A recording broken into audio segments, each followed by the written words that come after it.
The donor advised fund allows you to quickly move that stock into the charitable category, move it over right now, and preserve the full value of it. You're not going to trigger a capital gains tax. You're not going to trigger an income tax.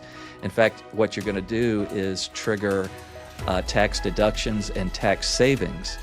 Then the stock can be sold inside of the donor advised fund, and the full value of it become immediately available to support kingdom work.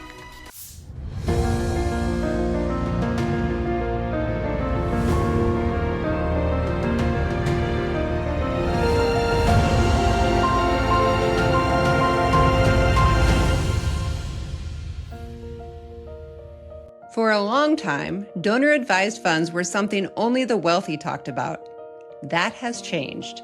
Today, they're one of the most common giving tools in the country, and yet most Christians I talk to still aren't sure what they are or whether they have anything to do with the way they want to live as stewards. So Eric and I sat down to clear some of that up. We're talking about what these accounts actually do, what makes the Cru Foundation's version different, and why a 2,700-year-old water tunnel in Jerusalem might just be the best picture of how this works. Welcome to the Smarter Generosity Podcast. I'm Katie Brubaker. And I am Eric Fleshood. And today we are answering a question that we get all the time.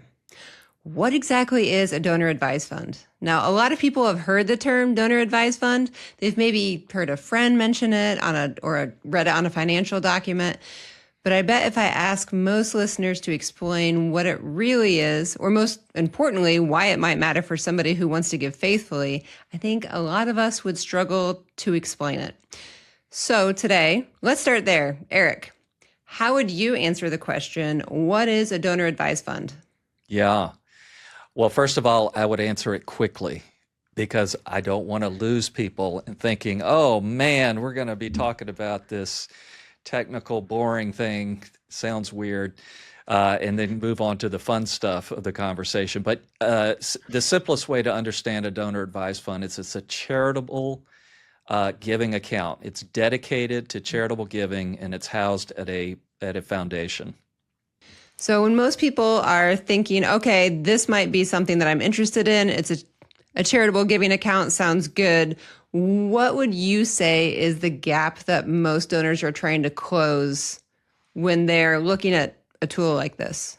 Yeah, and this has really changed over the years. One reason people haven't heard of donor advised funds is because it used to be something that was just for the wealthy. And that has changed so much, and now it's really for almost any steward out there who has even $1 of God's resources to figure out, how to manage well. But, Katie, modern life, I don't know about you, but modern life can throw so many curveballs at you. It's really not easy living in this world sometimes. There's so much coming at us all the time. And you just take your personal finance, for example. I don't know how many budgeting systems my wife and I have moved through over the years, trying to find the one that works for both of us, that we can get on the same page. There's a lot of options out there. Yeah, and it takes practice. And once you get that down, well, then, gosh, you got to think about, what about savings goals? There's kids on the way. What does that mean for college? So we better figure, what's a 529? How does that work? Is it pre-tax, post-tax? And as you move through life, there's just layer upon layer of things that hit you, and you're just sometimes you can feel like your heart is getting lost in all of it. Your vision is getting lost. Like, why am I doing this? What is this all for? And as Christians who are desirous of being close in our walk with God, experiencing His heart, and thinking about giving, there's a lot of clutter to deal with in our lives. And the Donor Advised Fund is a tool that can really help with some of that. Well, all right. Well, let's start there then. What can you put into a donor advised fund? Like, what makes it different than just writing a check to a ministry? So if you're a generous family, you and your wife, and you're going through your budget, and normally you are giving cash and you write the checks to your church or a ministry, what role would a donor advised fund play? Yeah. Well, right off the top, here's some good news. You don't have to write any checks. The donor advised fund will write the checks for you. That's one of the benefits of it. In terms of what can go inside of it, almost anything that is of value and that can be given to support ministry can be put inside our donor advised fund. So everything that's simple, like cash, to publicly traded stock, bonds, or mutual funds can be put inside of it. Real estate could be put in a donor advised fund. We've even seen people put parts of their business or equipment that's part of their business into a donor advised fund. And what that does is it takes all of these hard assets that are part of our wealth, part of our profile, and makes them, I'm going to use a big word here, makes them fungible for the kingdom.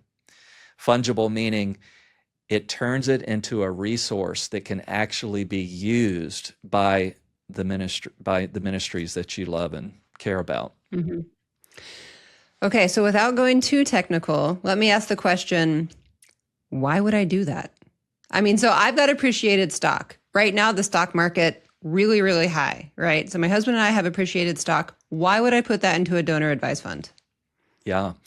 The donor advised fund allows you to quickly move that stock into the charitable category, move it over right now, and preserve the full value of it. Hi, listeners. I wanted to jump in and add a quick note that we forgot to mention during our conversation. Just a reminder that to receive full tax benefits, those appreciated assets must be held for at least 1 year. Sorry for the interruption. Now back to the episode. Of it. You're not going to trigger a capital gains tax. You're not going to trigger an income tax. In fact, what you're going to do is trigger tax deductions and tax savings. Then the stock can be sold inside of the donor advised fund and the full value of it become immediately available to support kingdom work. All right. Next question. This one's kind of a fun one here. So what are some misconceptions that people have had about, let's say, our donor advised fund, right? So at Cru Foundation, we are a donor advised fund sponsor. So we have one. What are some misconceptions that you would say people have about our donor advised fund? Yeah. Well, maybe one off the top is, what are you after? Like, what's in it for you? Have you got a hidden deal in your back pocket? I hadn't thought about that, but you're right. We do get that question a lot. Are you working on commission here? Like Right. what's your angle? What's the hook? Yeah. What's the hook? Yeah. And I don't blame people for having that kind of assumption going in because, savvy people have to have their guard up so much. But we're here to say 100% we're on your side of the table here. And what that means is that our donor advised fund operates with no fee. There's no administrative fee. There's no standing percentage take that we get on the assets that are in it, or the deposits that are made into it. Our purpose, because we're so focused on accelerating the fulfillment of the Great Commission, we really want to come alongside people whose heartbeat is the fulfillment of the Great Commission and make this as easy and frictionless as possible. So we operate a very lean and low-cost donor advised fund. We get paid apart from whether you choose to open a DAF or not. We get paid the same whether you put $1 million in it or whether you put 500 in it. That is immaterial to our motivation to helping you. And the question I get a lot too is people say, well, I assume you can only use your donor advised fund to give to Cru missionaries and ministries, right? And so I think that's an assumption that people have going into it. Can you speak to that? Yes, and you're right. And that would be natural. In fact, at one time in the past, that was true.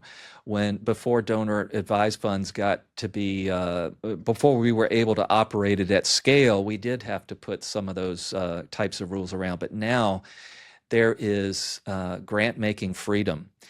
We recognize that a Christian steward has many things that they are called to support their church, other charities, other ministries. And so the Great Commission Donor Advised Fund gives you freedom to recommend grants to anything that's consistent with the historic Christian faith. I'm glad that you mentioned the recommending grants part, because my next question is, why does being values aligned matter in the donor advised fund world?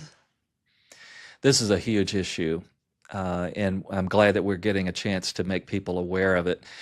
We want to be completely transparent up front and say, when you choose to use a donor advised fund, what you're doing is you've got this dedicated charitable giving account. And once you put something in it, you're making an irrevocable decision that whatever I put in this will end up in the hands of charity. I cannot take it back. So Right. it's an irrevocable gift to charity at that point in time. But Hmm. the great thing about it is that it buys you time to decide, where do I want to recommend grants going forward. And the reason it's called a What do you mean it buys you time? at the time you put the gift into the donor advised fund, that's when you get the tax deduction, if there's one you're Mhm. eligible for, from the gift. Uh, but you don't have to know where you want to give it at the time you're setting it aside like this. So let's say, going back to your stock illustration earlier, let's say it's the middle of Mhm. summer and your favorite stock is flying high. It just came out with a great quarterly report, and money is just pouring into that stock, and you're seeing it zoom up in price. Mhm. And now that's not, middle of summer may not normally be the time you're thinking about, making a gift. But the donor advised fund allows you to harvest that run up in appreciation now.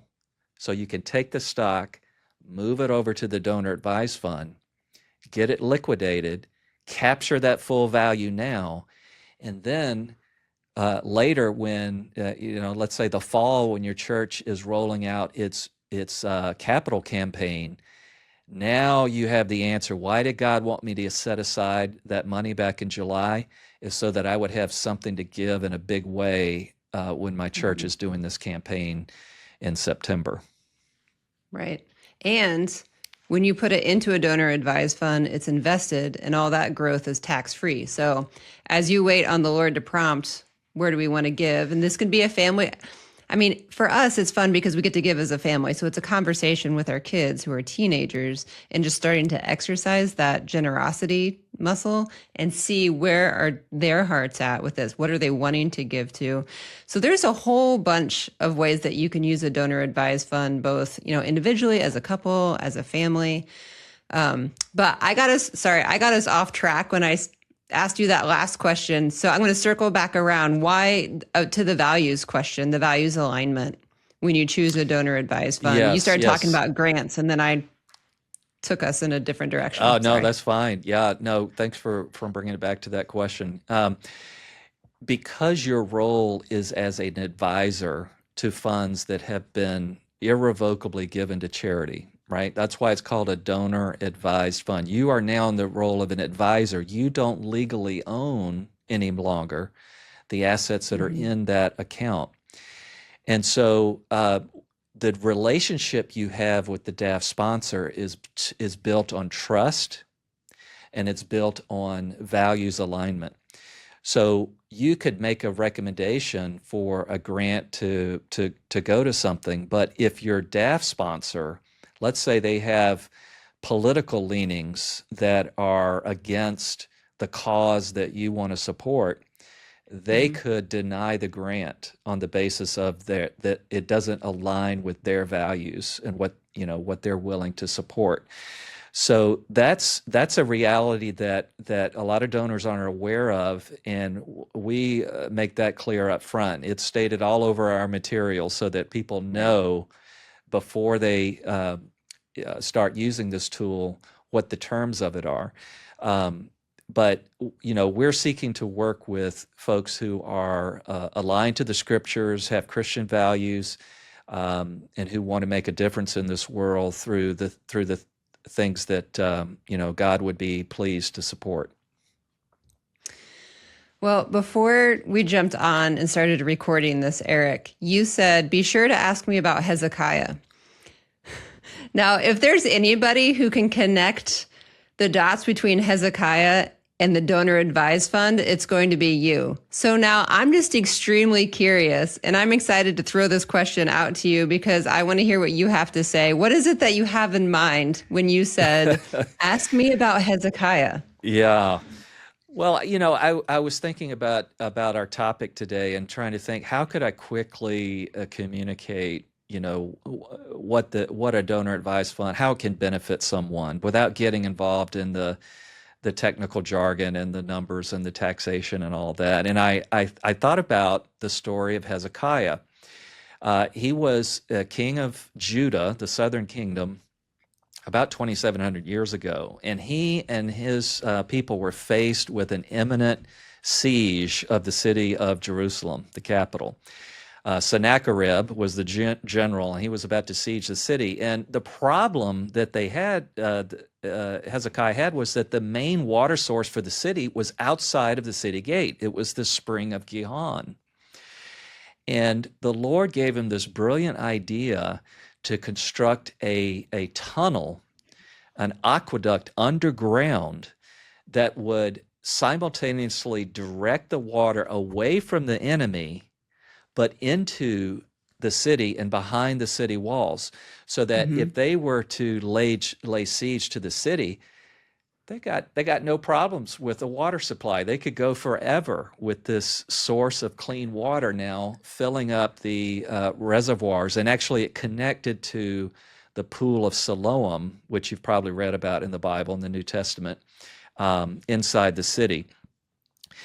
Now, Katie, there's a number of ways I could connect this to I was gonna our say, I modern think I know where you're situation. going. I think I know where you're going with this, but I'm still curious. All right, keep Yeah. going, keep Well, going. first of all, John Eldridge is fond of reminding us that we are born into a world at war. Now, I don't want Mm. to over dramatize the situation, but the reality is each one of us wakes up every day and our hearts and our minds are bombarded with all kinds of things, trying to distract us. Some of these are malevolent forces, some of them are not malevolent forces, but it all has the same effect of distracting us from living the kind of life that we really want to live as Christ followers. Um, and think about the resources that we are called to manage. They come under attack from all kinds of things. You could say, the tax man wants his piece. The utility company wants their piece. Um, maybe it comes in the form of an attack on your time. Like I'm really struggling to get control over the Mhm. resources that God has so graciously given me. And I don't have enough energy at the end of the day to think about, okay, where does God really want me to give? Where's my heart leading? So in a way, we are under siege, and our heart is under siege. Mm. So the donor advised fund, by creating this aqueduct, if you will, that provides a protected way for resources that God's given you to safely and consistently flow into a protected reservoir where you can have peace of mind and time. While the world's going crazy out there, in here, I've got time to think and to pray, really seek the Lord, and enjoy the process of giving. That's what the Donor Advised Fund does for people. Unhurried generosity. Yes, that's a Doesn't that great, sound that lovely? it does. It It does. And it is does. possible. It is possible. I like that. All right, Eric. This question is not going to be a surprise to you because I ask at the end of every podcast. But if someone wants to take one thing from this conversation, what would that one thing be? Oh man, you really make me boil it down to one thing. I tell you, that's a good hostess right there. Yeah. Of the whole episode, it's the toughest question. You know, one of the fascinating things about that Hezekiah's tunnel is in 1880, so this is like 2,000 years plus after the thing was built, they discovered an inscription.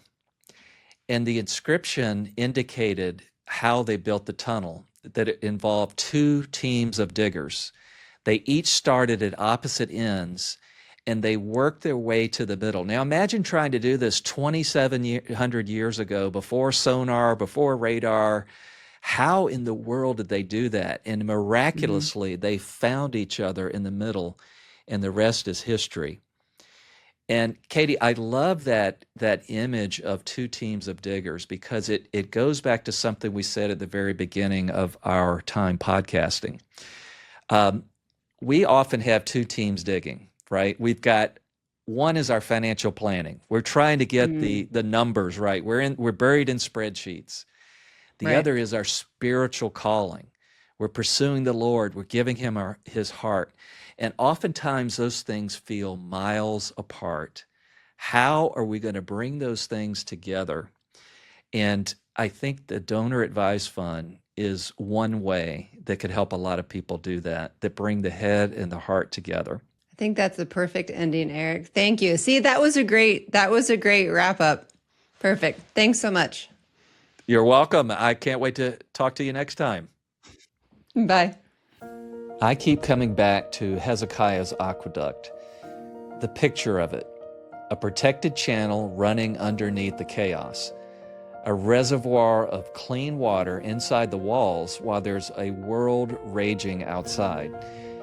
That's what a tool like this can do for a faithful steward. Modern life throws a lot at us: budgets, savings, taxes, the next thing on our calendar. Somewhere in all of that, our hearts can get lost. So our vision for why we're doing any of this can get crowded out. The Great Commission Donor Advised Fund is one way to build a quiet space inside the noise, a place where the resources God's entrusted to you can flow toward the ministries you love on the timeline God prompts, without the pressure of figuring it out in the moment. If you'd like to learn more about how the GCDAF works, I invite you to visit crewfoundation.org/DAF.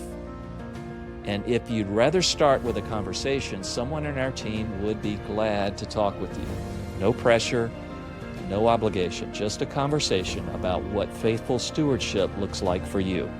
The Smarter Generosity podcast is for spiritual edification and educational purposes only. It is not intended to be legal or tax advice. Consult your professional advisor prior to making your gift.